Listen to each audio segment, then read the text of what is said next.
But his delight is in the law of the Lord, and in his law doth he meditate day and night. Let me tell you about my great God. Hey guys, Pastor Tim here. Hope you're ready to get the day started off in God's Word. We are in Judges chapter 5. Last video, we just got done seeing the battle between Israel and the Canaanites, King Jabin and his general Sisera, and we see our new judge, Deborah, and she is leading Barak, who's the general for the Israelites at this time. So we see the battle that happens between them, and then we see this lady Jael come on the scene, and she literally lays the hammer down on Sisera's head. But anyway, we saw all that. This chapter is kind of a continuation of last chapter. In fact, it's the victory celebration, the victory song of Deborah and Barak that they sing after God has given them this great victory, and it kind of lays out the strategy. It kind of lays out the things that happened before that led to this event. So in general, it's kind of a review, but it also fills in a lot of holes for us from last chapter. For essence, at the beginning of the song, it kind of describes the state Israel was in that led to their captivity, to their oppression by the Canaanites. And as we talked about before with many other instances in the book of Judges, and as we'll see going forward, a lot of it had to do with their idolatry. They were bringing other gods unto themselves, and God allowed the Canaanites to come in, King Jabin, and to oppress them. And it wasn't until they repented and called back upon the name of the Lord that he raised up Deborah and Barak to help deliver them. So we see the state Israel was in, and the song goes even further, and it shows the strategy.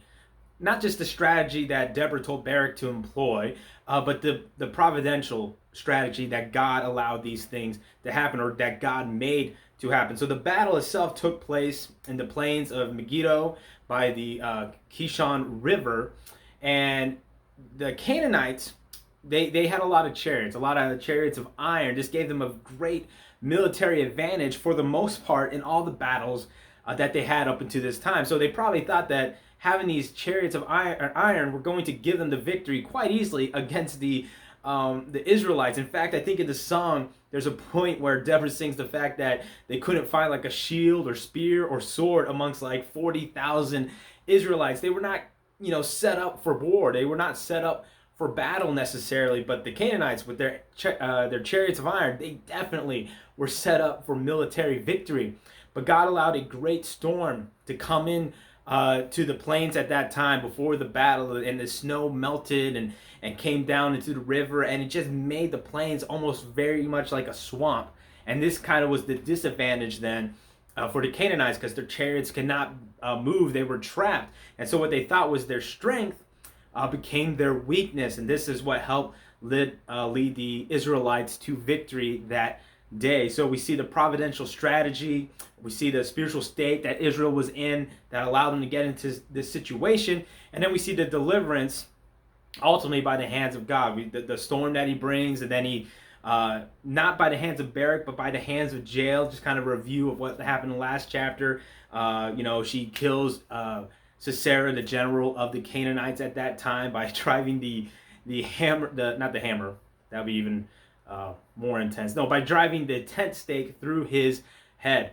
And just their song of victory. Now, Deborah, she's kind of a hardcore person because she doesn't leave out people that are still doing wrong. So she's praising the children of Israel for their bravery, for their willingness to fight the battle. But she also calls out those that did not fight in the battle with Israel, that should have.